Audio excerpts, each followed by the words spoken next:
The lawyer Michael looked up from the documents with a serious expression that sent a chill down my spine. He had just finished reading the main part of my husband's will, and my stepson Daniel couldn't contain his euphoria. He stood up as if he were the new king of an empire, adjusting the expensive suit I had bought him, not knowing he would use it to destroy me. "You all heard it," Daniel shouted with his arms outstretched, looking at my son David and his wife Sarah. "We get the house and the business. She only gets the plants." His laughter was so loud it echoed throughout the lawyer's office. Sarah covered her mouth, feigning surprise, but her eyes shone with pure malice. Even my own son David let out a nervous chuckle, as if he found it amusing that his 65-year-old mother was being left practically homeless. "The garden plants," Sarah repeated between bursts of laughter. "How generous of your stepfather, Daniel. He left her his beloved flowers to take care of in her old age."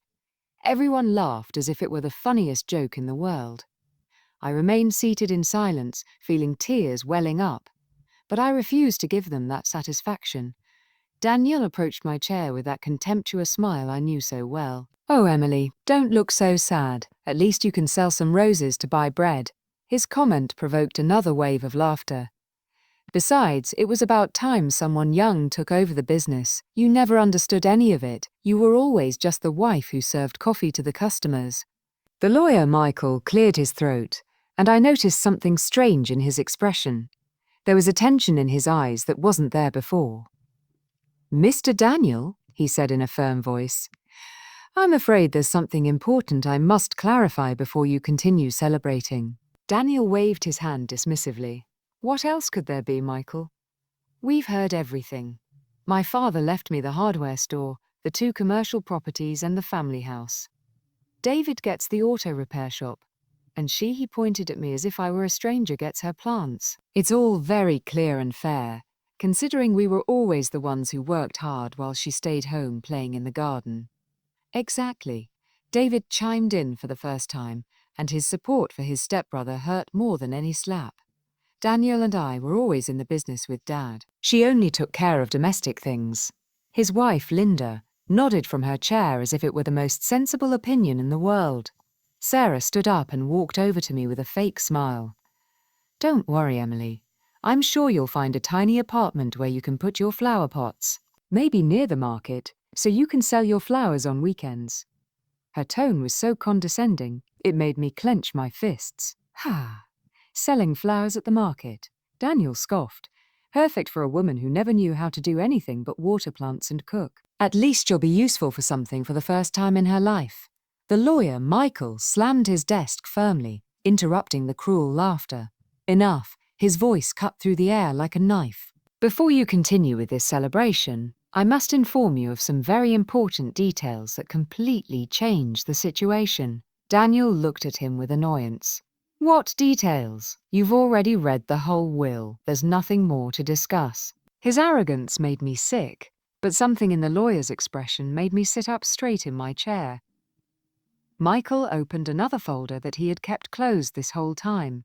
"The businesses you believe you have inherited," he said slowly, belong to you. They were registered in the name of the office," fell completely silent. Michael kept that mysterious folder open in front of him, and I could see the smiles slowly fading from Daniel and Sarah's faces. David leaned forward, confused, while Linda clung to his arm as if she sensed something terrible was about to happen. "In whose name?" Daniel asked, his voice no longer sounding as confident as before. His arrogance was starting to show cracks like a mask crumbling under pressure. The lawyer Michael looked directly at me before answering. "They were registered in the name of Mrs. Emily from the moment the companies were founded, 25 years ago." The world stopped for a moment. Daniel's jaw dropped his face, turning from absolute triumph to complete confusion. "That's impossible," he stammered. "My father always ran the businesses. He was the owner of everything. I worked with him for years. I know every customer, every supplier, every contract." "You worked with him?" "Yes," Michael continued in a firm voice. "But under the direct supervision of the true owner, your stepmother, Mrs. Emily, who for all these years decided to let her husband be the public face of the businesses while she managed the real operations from the shadows." Sarah shot up from her seat. This has to be some kind of mistake, a sick joke. How is it possible that this woman who spends her time watering plants is the owner of 3 companies? Her voice had become shrill, desperate. It's no mistake, Michael replied, pulling a stack of documents from the folder. I have all the incorporation papers, the deeds, the lease agreements for the properties, the business bank accounts, everything in the name of Emily Rodriguez. Your husband was listed only as an authorized administrator, never as the owner. David looked like he had been punched in the gut. But Dad always told us we were his partners, that one day we would inherit everything. Daniel practically lived at the hardware store. He knew all the customers by name. I spent every afternoon at the auto repair shop learning the trade. And you did indeed learn, Michael confirmed. But you were working for your stepmother, not for yourselves. Every important decision, every major investment, every significant contract, all went through Mrs. Emily's final approval. Your father simply carried out the orders she gave him. Daniel started pacing like a caged animal. This can't be true. She never showed up at the businesses. She was always at home cooking, cleaning, taking care of those damn plants. His voice broke on the last word, as if he finally understood something that terrified him. Apparently, Michael said with an almost imperceptible smile, you never wondered why your father always had to consult at home before making important decisions, or why he brought home entire folders every night. Or why Mrs. Emily always knew exactly how much money was in the accounts, without ever stepping foot in an office. Sarah lunged towards the lawyer's desk. Show me those papers. This has to be a forgery. That old woman manipulated her husband into putting everything in her name. Her hands trembled as she tried to reach for the documents. Ma'am, please control yourself. Michael warned, pulling the papers out of her reach. These documents are over 2 decades old and are duly certified by a notary public. Furthermore, I have testimonies from bankers, corporate lawyers and accountants who have worked directly with Mrs. Emily all these years. Testimonies, D.Z. David asked in a trembling voice. What testimonies? Michael pulled out another folder even thicker than the last. Mr. Adrian Mendoza, manager of Central Bank, confirms that Mrs. Emily personally visited the bank offices every Friday to review the account statements of the 3 companies. Mrs. Rosalia Verga, tax accountant, states that she received direct instructions from Mrs. Emily for every tax return and every audit. Engineer Daniel Herrera, who built the hardware store extensions, confirms that all contracts were negotiated and personally signed by Mrs. Emily. Daniel slumped into his chair. All the colour had drained from his face. But if she's the owner, why did my father promise us we would inherit everything? Why did he make us work like slaves for years if he knew nothing belonged to us? The lawyer glanced at me before answering, as if asking for permission to reveal the next truth. I nodded slightly, knowing it was time for them to know the whole story. Your father promised you something that wasn't his to give because he hoped to convince his wife to change her will. He believed that if you proved to be hard-working and committed, she would eventually cede ownership of the businesses to you. Michael paused dramatically. He was wrong, the lawyer. Michael's words fell on the office like a nuclear bomb. Daniel looked as if he had just been stabbed in the back. His breathing had become ragged and his hands were shaking visibly. Sarah had started to cry, not out of sadness, but out of sheer, impotent rage. The bitter tears that come when you realize you've lost something you thought was already yours. You're lying, Daniel muttered, but his voice sounded hollow without conviction. This is all a conspiracy. She manipulated my father, poisoned him against us. He turned to me with eyes full of pure hatred. You witch, you brainwashed my father. You convinced him to betray his own children. David had fallen silent, processing the information as if it were an impossible mathematical equation.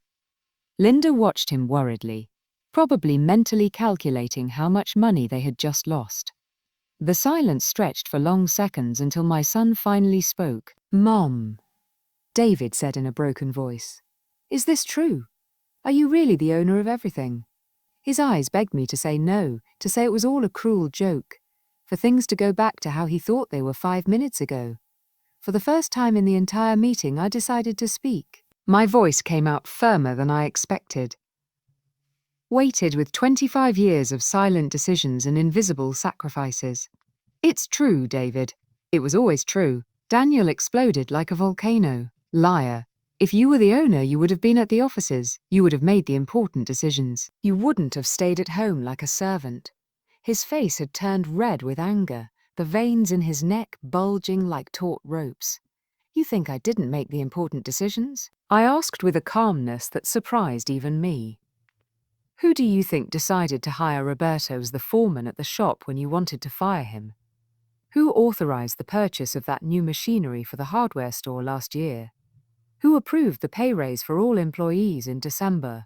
My father decided that, Daniel shouted, but his voice no longer sounded so sure. Your father came home every night with a folder full of pending decisions. I continued feeling the truth pour out of me like water from a spring. He would sit with me in the kitchen, and we would go over every contract, every investment, every problem with employees or suppliers. I reviewed the numbers, analyzed the projections, and made the final decisions. He would go back the next day and carry out my orders. Sarah wiped her tears away angrily. That's impossible. You know nothing about business. You're just a housewife. Her contempt dripped like poison. Michael intervened, opening another file. Allow me to clarify something about Mrs. Emily's education. She has a degree in business administration from the National University, graduated with honours in 1978. She worked for 5 years as an auditor at an accounting firm before getting married. She also has a specialization in corporate finance that she completed through distance learning during the first few years of her marriage. The silence that followed was deafening. Daniel looked at me as if seeing me for the first time in his life. David opened his mouth, but no sound came out. Linda had turned pale, mentally calculating how many years they had completely underestimated the woman in front of them. But if you're so smart, why did you stay home? David asked in the voice of a lost child. Why didn't you work directly in the companies? The question hurt more than I expected, because it touched the deepest wound of my adult life. Because your father asked me to, I answered with brutal honesty. When we got married, he had just inherited a small auto repair shop from his father. He had big dreams, but zero business knowledge. He asked me to help him expand the business, but from home, because he believed customers wouldn't take a company run by a woman seriously. That was different back then. Linda muttered more to herself than to anyone else. It was 1985. I continued feeling decades of bitterness rise in my throat. The prejudice was stronger, it's true, but it was also easier for me to hide behind him and manage everything from the shadows. The customers saw a reliable man in charge, but every strategic decision came from me. Every expansion, every new product line, every business alliance, it all came from this head that you all thought was only good for planning menus and watering plants. Daniel stood up, staggering like a boxer who had just taken a devastating blow. No, this can't be happening. I dedicated my entire life to those businesses. I sacrificed my own dreams to build something I thought would be mine. His voice broke into a choked sob. Your own dreams? I asked with a bitter laugh. You mean your dream of showing up at 10 in the morning, taking a 2-hour lunch, and disappearing on Friday afternoons to drink with your friends? Or are you talking about your dream of collecting a salary every month, without checking a single account, without worrying about overdue bills, without losing sleep over the competition across the street? I worked hard, Daniel protested, but even he knew his words sounded hollow. You worked the bare minimum, I corrected him. And every time there was a tough decision to make, every time a real problem came up, you came running home to your father. What do we do about the supplier who isn't delivering? Should we fire Lopez? Should we invest in that new product line? And your father would come up to my office, consult with me, come down with the answer, and you thought the wisdom came from him. Michael cleared his throat gently. Mrs. Emily, if I may, there's something else I must reveal about the true circumstances of this inheritance. His tone had changed, becoming more formal, more legal. All eyes turned to him. Daniel gripped the back of his chair as if it were the only thing holding him up. What else? He asked hoarsely. The will you just heard was indeed your father's wish, but there is a detail that changes the entire picture. Michael pulled out a different document with official seals that gleamed under the office light. 3 days before his death, your father signed a codicil, a legal addition to the original will. Sarah repeated, saying the word as if it were poison. In that codicil, your father officially acknowledges that all the assets mentioned in the original will never legally belong to him. He acknowledges that for years he acted as an administrator of someone else's property, specifically property belonging to his wife. And more importantly, he declares that any debt, mortgage, or financial problem associated with said businesses is the sole responsibility of those who inherit them in the original will. Daniel's face went from red to a deathly white in a matter of seconds. Debts? What debts? Michael smiled, but it wasn't a kind smile. It was the smile of a shark that smells blood in the water.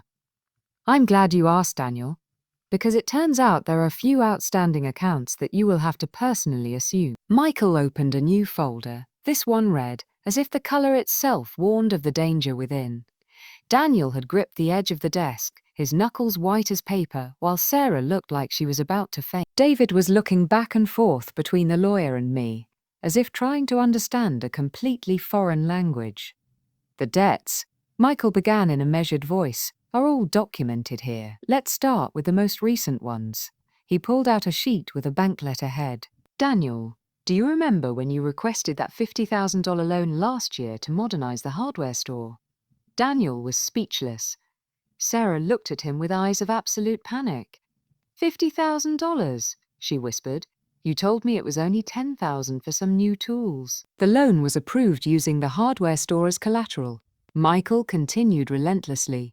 But since the hardware store never belonged to you, you technically committed bank fraud. However, the bank is willing to not press criminal charges if you take full responsibility for the debt plus accrued interest. Current total $67,400. That's impossible, Daniel shouted. My father signed those papers with me. He co-signed the loan. Your father couldn't co-sign for something he didn't own, I explained with a surprising calm. I never authorized that loan. In fact, I was strongly against it when your father consulted me about it. But you insisted, you begged, you even threatened to leave the company if he didn't let you do it. Sarah staggered to her feet. Daniel, you promised me that money was for the business. Where is it? What did you spend it on? Her voice had become hysterical. Daniel avoided her gaze. The silence stretched for long seconds until Michael decided to continue his devastating revelation. According to bank records, $25,000 were spent on a sports car, $15,000 on a vacation in Europe, $8,000 on jewelry and luxury clothing, and the rest, well, it seems it was lost at a poker table in Atlantic City. Lies, Daniel roared, but his voice broke at the end of the word. Sarah slapped him so hard the sound echoed through the office like a gunshot. You're a liar, a thief. You gambled away our family's future. Tears streamed down her face, but now they were tears of pure hatred for her own husband. David was frozen, watching his stepbrother fall apart before his eyes. Daniel, he murmured, tell me this isn't true. Tell me you didn't gamble away the business's money. But Daniel could no longer lie. His mask of a successful, confident man had shattered. It was an investment, he stammered. I was going to double the money and pay it back before anyone noticed. I had a system, a surefire strategy. A system, Sarah scoffed. Sarah, your system was betting it all on black at the roulette table. Roberto from the shop told me everything. He saw you lose $25,000 in a single night. Michael cleared his throat to regain their attention. Unfortunately, that's not all. David, you also have some outstanding debts. My son turned pale. Me? But I never took out any loans. I was always responsible with the shop's money. You're right that you never took out a formal loan, Michael confirmed. But you did authorize several large purchases without consulting the true owner. The new hydraulic lift, the advanced welding equipment, the computerized diagnostic system, total $32,000 charged to the shop's accounts without Mrs. Emily's authorization. But those were necessary tools for the job, David protested. Dad told me to buy them, that they were important investments to keep the shop competitive. And they were indeed necessary, I acknowledged. But you never consulted me. Your father made those decisions unilaterally, hoping I would accept them after the fact. The difference is that you, David, at least bought useful things for the business. Your stepbrother spent the money on his personal lifestyle. Linda finally spoke, her voice trembling with terror. David, does this mean we have to pay back $32,000? Where are we going to get that kind of money? We just bought the new house. We have the mortgage, the car payments. Michael consulted another document. Ah, yes, the new house. Interesting topic. His smile turned even crueler. Did you know that the down payment for that house was paid with an advance from the shop's profits? An advance that was never authorized by the real owner. How much was the down payment? I asked, though I already suspected the answer. $45,000, Michael replied. Money that was taken from the auto shop's reserve accounts for emergency expenses. Apparently, David considered buying a 4-bedroom house with a pool to be an emergency. David collapsed into his chair like a puppet whose strings had been cut. Dad told me it was okay, that it was my money, that I had earned it working at the shop for years. He never told me I needed anyone else's authorization. Your father told you a lot of things, I murmured, feeling a mix of sadness and anger toward my late husband. He promised you a future that wasn't his to give, encouraged you to spend money that wasn't yours, made you believe you were owners of something that was always mine. Sarah had started to hyperventilate. We can't pay all of that. It's impossible. It's more than $100,000 between the two debts. We'd have to sell the house, the cars, everything we own. Exactly, Michael confirmed with professional satisfaction. And even then it wouldn't be enough to cover the total because there are more debts to review. Daniel lifted his head like a wounded animal. More debts? How many more? Michael took out a calculator and began adding numbers as he spoke. The corporate credit cards you used for personal expenses. The salary advances you self-approved without authorization. The loans from petty cash that you never paid back. The commissions you paid yourselves for sales that never happened. His calculator beeped softly as the numbers added up. What's the total? David asked in the voice of a man condemned. Michael looked at the calculator screen and smiled. $187, $42,268, plus the interest that continues to accrue daily. Of course. The silence that followed was so thick you could have cut it with a knife. Daniel had started to cry silently. Tears of absolute defeat streamed down his cheeks, and he didn't try to stop them. Sarah looked at him with total disgust, as if he were a repulsive stranger. David had his head in his hands, muttering numbers over and over like a desperate prayer. We don't have that money, Linda whispered. We don't have half that money. Not even if we sell everything we own could we pay those debts. I know, I said finally. And that is exactly why my husband decided to leave you those responsibilities in his will. He knew you had been spending money that didn't belong to you.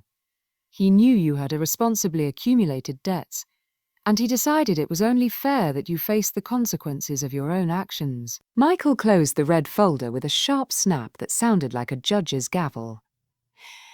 Gentlemen, you have 30 days to present an acceptable payment plan to the creditors, or we will proceed with the seizure of all your personal assets. Daniel had gotten to his feet like a zombie, pacing the office and muttering numbers and dates like a madman. 30 days, he repeated over and over. $187,000 in 30 days. His expensive suit now looked wrinkled and soaked with sweat as if he'd been working under the sun for hours. Sarah had stopped crying and was now looking at him with a blood-chilling coldness. Do you know what this means, Daniel? It means we're going to lose everything. The house, the cars, the jewelry, everything I worked for years while you played at being the great businessman. Her voice was pure, concentrated venom. There has to be a solution, David mumbled, still holding his head in his hands. We can't just accept that it's all over. There has to be some way to fix this. He turned to me with pleading eyes. Mom, you can help us. You can forgive the debts. You can make this all go away. We're family. The word family hit me like a slap. Family, I repeated slowly, like when you were laughing at me half an hour ago. Like when Daniel called me useless. Like when Sarah suggested I go sell flowers at the market. That kind of family. Linda approached my chair and knelt beside me, taking my hands in hers. Emily, please. David never meant to hurt you. He was just following Daniel's lead. He thought that's how things were. He never knew you were the real owner of everything. Her tears seemed genuine, but I had learned to distrust tears. David had 25 years to wonder why his mother never received any respect in her own house. I replied, pulling my hands away from hers. 25 years to notice that every important decision was consulted with me before it was executed. 25 years to realize that I knew every number, every client, every business problem better than anyone else. Michael had been watching this exchange with professional interest, but now he decided to intervene again. Mrs. Emily, if I may, there is another aspect of the inheritance that we have not yet discussed. The famous plants your husband left you. All eyes turned to him. Even Daniel stopped pacing to pay attention. What about the plants? Sarah asked contemptuously. Are the Bayonas going to pay our debts? Michael smiled and pulled out another folder, this one green. They're not exactly Bayonas, Mrs. Sarah. Could you tell me what you know about the nursery Secret Gardens? David frowned. It's that huge place about 20 minutes from here. They sell ornamental plants and do landscape design for rich houses. Why do you ask? Because Secret Gardens is owned by Mrs. Emily. It has been for the last 15 years, Michael announced with evident satisfaction. The silence that followed was different from the others. This wasn't just shock or confusion. It was the silence of people who finally understand they have completely underestimated someone for decades. That's impossible, Daniel stammered. Secret Gardens is a multi-million-dollar company. They have contracts with luxury hotels with corporations. They even designed the gardens for the new shopping mall. It can't be owned by the woman you thought only knew how to water pots. I finished the sentence for him. By the woman who, according to you, never did anything useful in her life. Michael opened the green folder and began to read.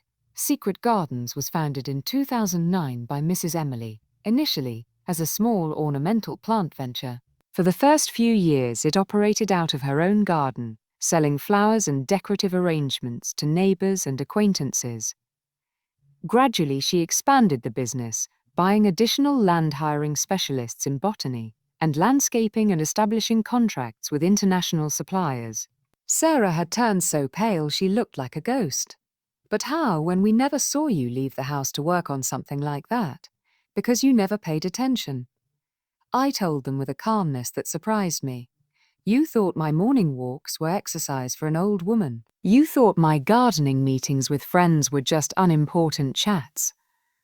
You assumed that when I disappeared on Saturday mornings, I was going shopping at the market. Actually, Michael continued, Mrs. Emily regularly visited the Secret Gardens grounds, personally supervised the crops, negotiated major contracts, and managed a team of 32 specialized employees.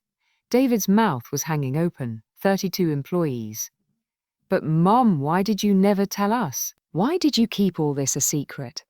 The question hurt because it touched the core of my most difficult decision, because every time I mentioned a business idea, you laughed. When I suggested we could diversify into the agricultural sector, Daniel said that gardening fantasies were for bored women.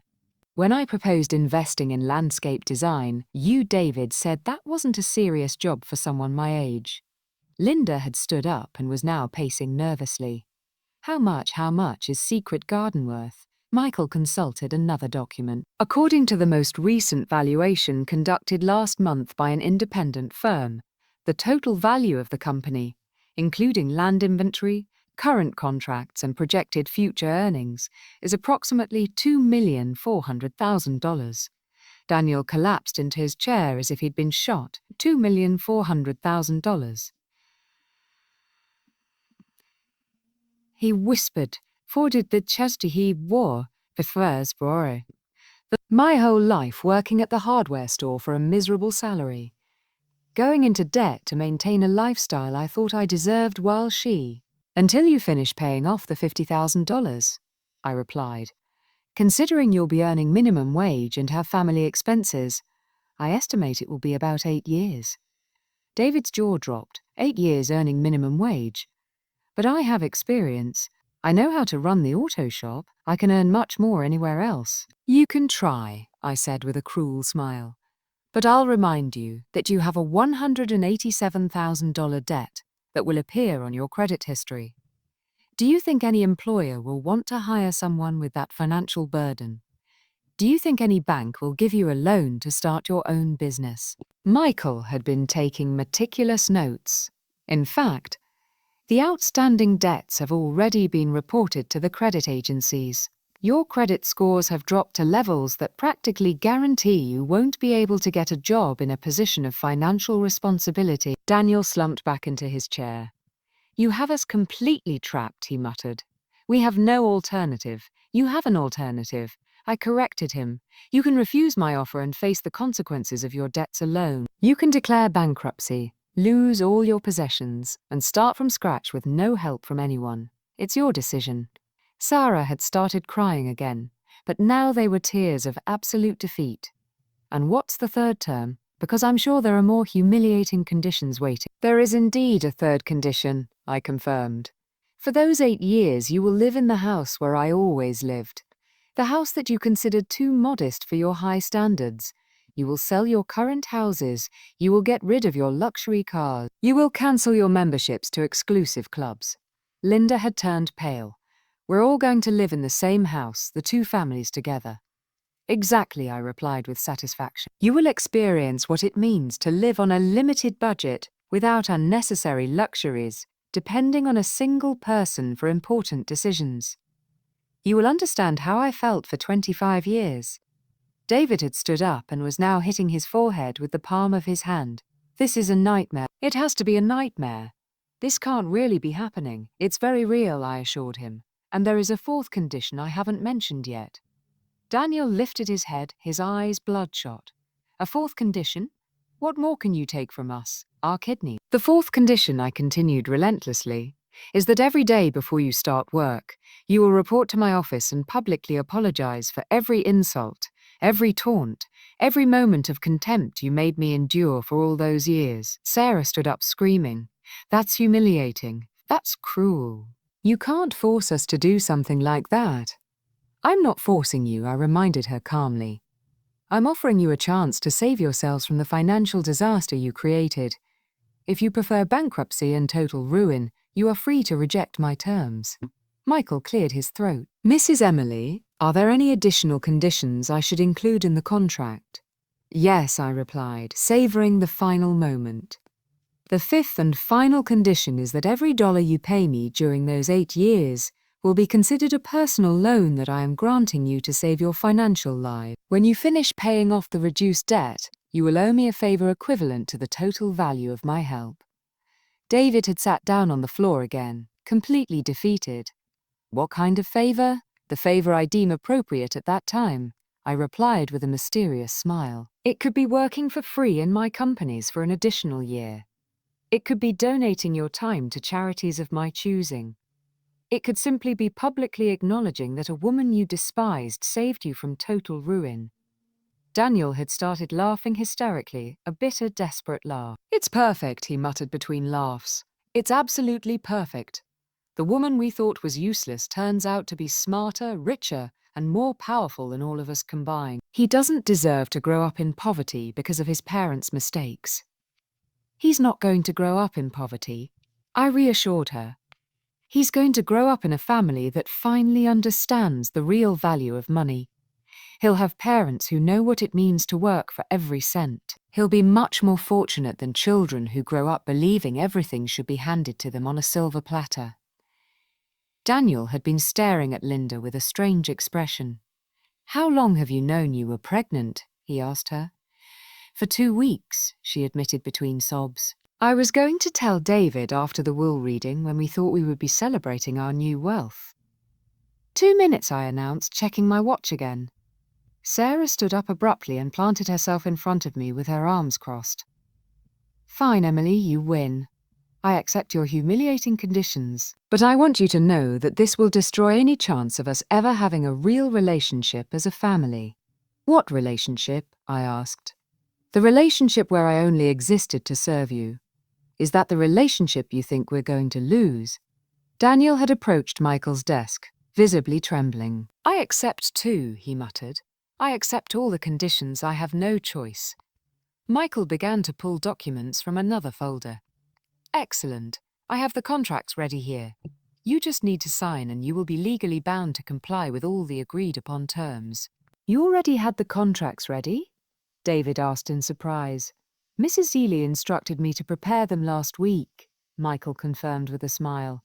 She anticipated exactly how this meeting would unfold. Daniel looked at me with an expression that mixed admiration and terror. You planned everything, didn't you? Every detail of this humiliation was calculated from the beginning. From the day your father died, and I knew you thought you were going to inherit my companies, I confirm. Every document, every revelation, every moment of shock you experienced today was all carefully orchestrated. Sarah had picked up one of the contracts and was reading it with a look of growing horror. This is more detailed than I thought, she muttered. It says here we have to ask for permission for any purchase over $50, that our salaries will be deposited directly into an account that you control, that any violation of the rules results in additional financial penalty. It also says, I added with satisfaction, that any disrespect towards me, any derogatory comment, any attempt to sabotage my businesses will result in the immediate cancellation of the agreement and the return to the full original debts. Linda had begun reading over Sarah's shoulder. It says here, we have to hand over our cell phones and computers for you to check our communications. I need to make sure you're not conspiring against me or leaking confidential information from my companies, I explained with relentless logic. You are entry-level employees now. You have no right to corporate privacy. David had taken his own contract and was reading it with growing desperation. It says here, our work hours will be from 6:00 a.m. to 6 p.m. 6 days a week. That's a very reasonable schedule for employees who need to pay off significant debts, I replied. Many people work much longer hours for much less money. Daniel had found a particularly cruel clause. We are forbidden from drinking alcohol for the 8 years of the contract. Alcohol clouds judgment, I explained, and you've already proven to have very poor judgment when you were sober. I can't risk it getting worse with alcohol involved. Michael had spread several pens on his desk. If you're going to sign, I need you to do it now. In 30 seconds, the offer is automatically reduced according to Mrs. Emily's instructions. Sarah was the first to pick up a pen. Her hands were shaking so much she could barely hold it. This feels like selling my soul to the devil, she muttered as she sighed. Was it simply to get revenge for years of humiliation? Or was it to teach them valuable lessons that would make them better people? We will talk about that when you have proven that you have truly changed. I replied, when you can prove to me that you understand not only the consequences of your actions, but also the pain you caused me for all those years. David nodded and left my office. I was left alone, contemplating the view from my window. Down below, Daniel was still carrying pots in the rain, but now I noticed something different in his posture. He no longer moved with the resentful anger of the first few months. There was an acceptance in his movements, an understanding that this was his reality now. Sarah appeared in my field of vision, carefully cleaning the gardening tools. For the first few months she had worked with a contained fury, as if every movement were an act of silent rebellion. Now she worked with the meticulousness of someone who had learned to find dignity in a job well done, no matter how humble. My phone rang again. This time it was a journalist from a business magazine who wanted to interview me about the meteoric success of my companies. Mrs. Emily, the reporter said, your story is inspiring. A woman who built a business empire in secret, while everyone thought she was just a housewife. What would you say was the most satisfying moment of your career? I looked out the window again, watching the 3 people who had spent decades underestimating me as they now worked under my direct authority.